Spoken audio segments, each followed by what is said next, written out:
Bonjour, frères et sœurs, en Jésus-Christ. Avant de déclencher l'enregistrement de cette vidéo, j'étais en train de prier et je demandais au Seigneur qu'il m'aide, qu'il m'accorde son onction, on va en parler d'onction, pour faire du bon travail dans cette vidéo. Alors je m'attends à l'exaucement et je m'attends par sa grâce à faire, par le moyen et dans cette vidéo, du bon travail pour lui. Alléluia.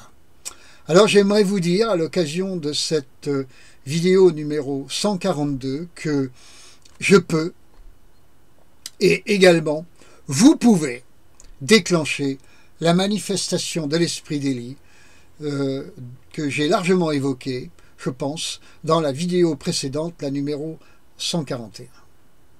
Et à propos de pouvoir déclencher la manifestation de l'esprit d'Élie, eh bien je vous propose d'examiner comment nous pouvons le faire. Alors bien-aimés en Christ, j'ai l'habitude de faire s'enchaîner le propos de mes vidéos l'une après l'autre, d'y mettre un fil conducteur de l'une à l'autre, donc de travailler à une continuité d'exposé. Ainsi, dans ma vidéo numéro 141, j'ai évoqué la manifestation de l'esprit d'Élie dans ce qu'elle est et sera, à savoir une formidable onction de repentance, et j'ai aussi souligné l'aspect planétaire de cette manifestation. Maintenant, j'aimerais vous parler de l'aspect plutôt local de cette manifestation. Je parle de là où vous habitez, de notre pays, et pour ma part, bien-aimé en Christ, j'habite en France, et justement cet été, j'ai eu l'occasion de sillonner ce pays, la France. C'est ainsi qu'il me semblait, qu'il m'a semblé, devoir aller, par exemple, sur le plateau volcanique de l'Aubrac, un plateau qui se situe à la pointe sud de l'Auvergne, à une altitude d'environ 1300-1400 mètres. C'est un endroit qui se trouve à cheval sur 3 départements, le Cantal, la Lozère et l'Aveyron. L'Aubrac, qui est connu surtout pour ses vaches et ses taureaux, est un lieu peu fréquenté par les touristes. Je savais donc que j'y trouverais le calme désiré, propice à l'écoute du Seigneur, et la chose, d'ailleurs, alléluia, n'a pas manqué. Alors, bien-aimés en Christ, qu'est-ce que l'Aubrac? Eh bien, ce sont des étendues, plus ou moins bosselées, désertiques, complètement mises en pâture, c'est-à-dire que partout, on se promène sur des petites routes qui passent au milieu des pâtures, qui toutes sont clôturées par des barbelés ou des fils électrifiés, qui ne laissent presque jamais aux usagers de la route la possibilité de sortir de celle-ci. Alors là, dans cet endroit, je désirais entendre le Seigneur. J'y étais venu comme pour répondre à une convocation sainte et prophétique, dirais-je, mais je me trouvais au milieu d'une espèce de désert. Certains appellent ça la Mongolie française, où tout ce qu'on voyait n'était qu'herbe sèche, brûlée par le soleil et la chaleur caniculaire qui régnait durant ces jours où nous y étions, mon épouse et moi-même. Nous observions que le bétail n'avait pas grand-chose à manger sur ces pâtures. Et j'avais d'ailleurs le sentiment que moi non plus, je n'avais pas grand-chose à manger spirituellement dans ces contrées, et je ne savais quoi penser en roulant et marchant au milieu de ce paysage. Alors une prière s'éleva de mon esprit, à savoir, Seigneur, que veux-tu dire? Mais au fil du temps, quelque chose marquait mon esprit. Toutes ces croix qu'il y avait partout. Et à chacune d'elles rencontrées, je sentais mes yeux qui se fixaient sur elles. Et je compris que le Seigneur voulait m'interpeller sur ces croix, me transmettre un message, une parole, une ordonnance. Les gens de ce pays qui ont planté ces croix ont voulu planter comme un mât sur un sommet, un signal sur une colline, comme c'est écrit d'ailleurs dans le livre du prophète Ésaïe au chapitre 30 et au verset 17. Une bannière sur une montagne, Ésaïe 13 verset 2, une bannière pour les peuples lointains, Ésaïe 5 verset 26. Ils ont peut-être voulu signifier qu'ici, on est chrétien. Peut-être même certains ont-ils voulu dire et rappeler que la croix signifie que Christ y est mort pour nos péchés et que personne ne devrait l'oublier. Cela me fait penser à ce fameux passage de l'évangile de Jean au chapitre 3 et au verset 16 que vous pourrez aller lire dans les Écritures. Alors, frères et sœurs en Christ, ayant beaucoup voyagé en France, je ne me souviens pas avoir observé à ce point, nulle part ailleurs, une telle densité de croix, plantées partout, comme en Aubrac. Ainsi, à longueur de journée, à chaque croix rencontrée, c'était comme si le Seigneur me disait à chaque fois « J'ai donné ma vie pour toi ». Et dans mon cœur, je répondais silencieusement « Oui, Seigneur, je le sais ». Et le Seigneur, à son tour, me répondait « Je sais que tu le sais. Mais ce pays et ce peuple, lui, ce peuple et ce pays, ils l'ont oublié. Ses chefs l'ont oublié depuis longtemps. Certains même voudraient faire disparaître ces croix pour définitivement éradiquer le souvenir de ma vie donnée pour le salut de la France. Mais moi, le Seigneur, je veux que ces croix restent là où elles sont.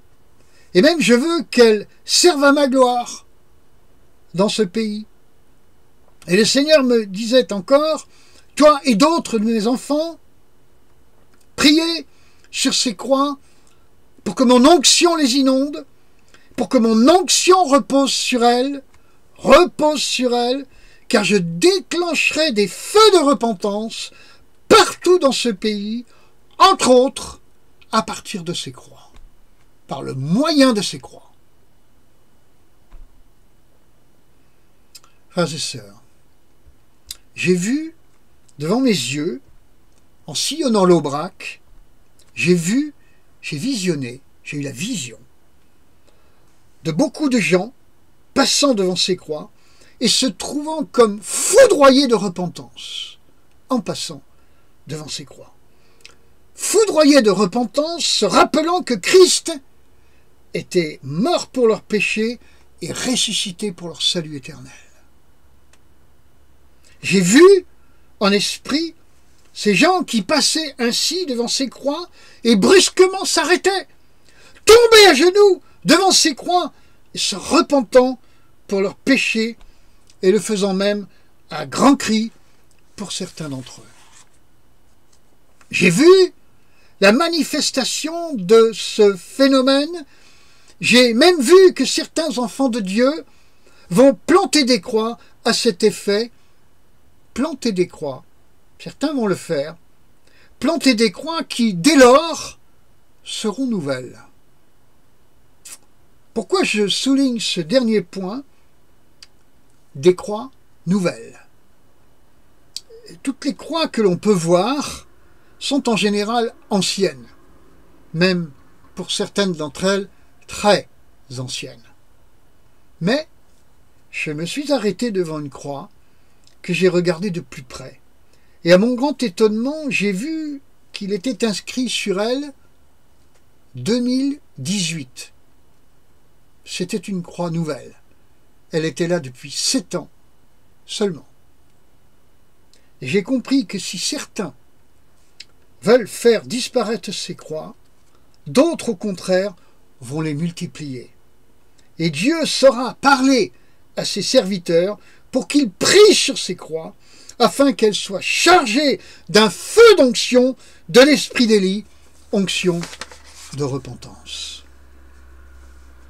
Frères et sœurs, Dieu veut que ces croix, je vous le rappelle, soient comme un mât au sommet, un signal sur la colline, une bannière sur la montagne, une bannière pour les peuples lointains. Satan, lui, ne le veut pas. C'est pourquoi il a lui aussi ses ouvriers qui veulent faire disparaître ces signes de sur le pays. Bien-aimés en Christ, maintenant, vous seriez peut-être tenté de me demander si tout ce que je vous dis dans ce propos est bien conforme à ce qui est écrit dans la parole de Dieu. À cette question, qui peut se justifier, se comprendre, je réponds que certes, dans l'Ancienne Alliance, Dieu se trouve plutôt dans des lieux, tandis que dans la Nouvelle Alliance, il est plutôt dans les cœurs. Pour autant, je vous suggère de bien examiner les Écritures, alors là, en l'occurrence, les Écritures du Nouveau Testament, celles qui s'inscrivent dans le cadre de la Nouvelle Alliance quant à son fonctionnement. Alors, prenons Actes chapitre 1, versets 13 et 14. On voit dans ces versets que les disciples, en mode élargi, le texte précise 120, étaient dans un lieu. Ils avaient l'habitude de s'y trouver. Ce lieu, cette chambre haute, le cénacle, diraient certains, où ils se tenaient, nous dit le texte, où ils se tenaient d'ordinaire. Donc ils avaient l'habitude d'être là, dans ce lieu qui était dévolu à leur piété, et ils y persévéraient. En réalité, qu'ils en étaient conscients ou pas, ils travaillaient à attirer la présence de Dieu dans ce lieu, à chaque fois qu'ils y étaient pour chercher la face du Seigneur. Acte 2, maintenant, versets 1 et 2, nous voyons dans ces versets que la manifestation du Saint-Esprit a commencé en effet dans ce lieu. Elle a commencé dans ce lieu et elle a rempli ce lieu. Puis, elle est venue sur les personnes qui se trouvaient dans ce lieu. Acte 2, versets 3 et 4. Puis elle a commencé à se répandre autour de ce lieu, dans la ville de Jérusalem. Mais à partir de ce lieu, Acte 2, versets 5 et 6. Alors je récapitule. La manifestation de Dieu semble suivre le processus suivant. Premièrement, elle vient du ciel. Toujours. Deuxièmement, elle descend dans un lieu. Troisièmement, elle remplit ce lieu. Quatrièmement, elle touche les personnes présentes dans ce lieu. Cinquièmement, elle remplit les personnes présentes dans ce lieu. Sixièmement, elle se remplit dans les environs à partir de ce lieu. Et septièmement, Acte 2, verset 7, elle crée un impact dans les environs à partir au départ de ce lieu qui était défini. Amen. Alors à cette modeste exégèse, frères et sœurs, certains me diraient encore que cela, c'était juste pour la Pentecôte, c'est-à dire pour l'effusion originelle du Saint-Esprit. Eh bien non. Non, car dans Acte 4, verset 31, nous avons des explications qui nous décrivent à nouveau, rigoureusement, le même processus. Ils sont dans un lieu, une maison peut-être, ils y prient tous dans l'unité, le lieu est d'abord visité par la puissance de Dieu et il tremble ce lieu. Ensuite, ceux qui sont là, dans ce lieu, sont remplis du Saint-Esprit et, entre parenthèses, ils ne sont pas remplis du Saint-Esprit pour être bien, faire les beaux, ils sont remplis du Saint-Esprit, non pas à but ultime d'épanouissement personnel, même si ça crée un épanouissement personnel, mais c'est pour travailler à l'œuvre de Dieu. Je peux encore vous proposer un autre exemple, lui aussi intéressant, je pense. Acte 16, verset 26. Et cette fois-ci, ce n'est pas dans un lieu de prière où on a l'habitude de se rendre, pas dans un lieu de culte donc, comme dans les deux premiers exemples, c'est une prison. C'est un lieu de misère, de rage, de colère, de larmes, de désespoir. C'est une concentration d'innocents et de criminels, de coupables, mélangés. Mais Dieu a placé là deux de ses ouvriers, à savoir Paul et Silas. Et ceux-ci travaillent, par le moyen de la louange d'ailleurs, pendant des heures à attirer la présence de Dieu dans cette prison. Et tout à coup, cette prison est secouée par la présence de Dieu. Ensuite, cette présence qui a secoué le lieu, elle impacte tous les prisonniers qui s'y trouvent. Car les chaînes, nous dit le texte, de tous les prisonniers se détachèrent de leurs membres. La présence de Dieu, au final, va se manifester à l'extérieur, puisque le chef de la prison, ainsi que sa famille, seront tous sauvés. La famille était à l'extérieur. Acte 16, versets 27 à 34. Impact, là aussi, à l'extérieur.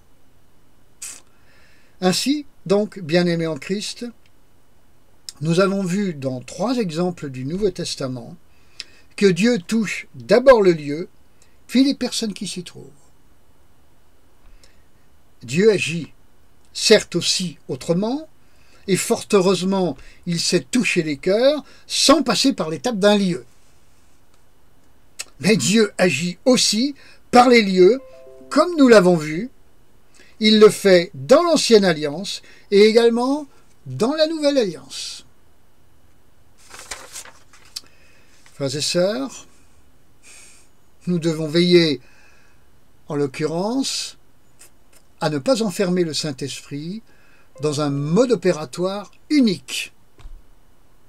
Veillez à ne pas enfermer le Saint-Esprit dans un mode opératoire unique. Je peux demander au Saint-Esprit d'agir en moi. Dans ce cas-là, je le libère dans ma vie. Je peux lui demander d'agir dans mon Église. Je le libère dans mon Église. Je peux lui demander d'agir dans mon pays. Je vais donc dans ce cas-là le libérer sur mon pays, dans mon pays. Je peux lui demander d'agir dans un lieu précis. Dans ces cas-là, je le libère dans ce lieu précis. Même chose pour mes proches, ma famille. Et si je crois, et c'est Jésus qui le dit lui-même, si tu crois, tu verras la gloire de Dieu. Durant mes quelques jours de vacances, frères et sœurs, Dieu m'a montré comment libérer l'onction d'Élie sur ces croix si nombreuses dans ce pays que j'ai visité. Afin que Jésus-Christ, le Sauveur véritable de la France, revienne au centre de cette nation. Bien-aimés en Christ, en vous ayant expliqué tout cela, je ne pense pas que je délirais. Je ne délirais pas. Ceux qui connaissent l'Esprit de Dieu, l'Esprit de la prophétie, savent que je ne délirais pas. Et pour la petite histoire, permettez-moi cette réflexion. Durant les jours de vacances qui ont suivi, Dieu ne m'a plus rien dit. Ou seulement ceci, à savoir, allez, c'est bon maintenant, tu peux te reposer, car pour le moment je te laisse tranquille, profite de tes vacances. Il y a un temps pour travailler, il y a un temps pour se reposer. Tout ce que je vous ai dit, ce n'est pas pour être des gens qui sont sans cesse dans la tranchée, en train de se battre avec le Seigneur. Il y a un temps pour écouter, il y a un temps pour dormir, pour se reposer, il y a un temps pour tout. J'ai donc eu dans ces vacances un moment, un temps, où j'ai clairement compris que Dieu me parlait, compris ce qu'il me disait. Il y a eu un deuxième temps où le Seigneur me disait, c'est bon, repose-toi. Tu peux profiter de ces jours. Je te laisse tranquille. Je vous laisse tranquille, moi aussi. Je vous bénis dans le nom du Seigneur. Je vous laisse méditer sur ce que vous avez entendu. Que le Seigneur conduise vos journées. Temps après temps. Il y a beaucoup de temps dans une vie. Beaucoup de temps différents. Si vous êtes sensible au Saint-Esprit, vous les reconnaîtrez. Et vous saurez ce que vous avez à faire. Immanquablement. Si vous êtes sensible au Saint-Esprit. Saint-Esprit, je veux devenir sensible à toi. Merci de réaliser cela dans ma vie. Je te libère dans ma vie pour me rendre sensible à toi. Au nom de Jésus. Amen. Au revoir mes amis. À très bientôt pour la numéro 143.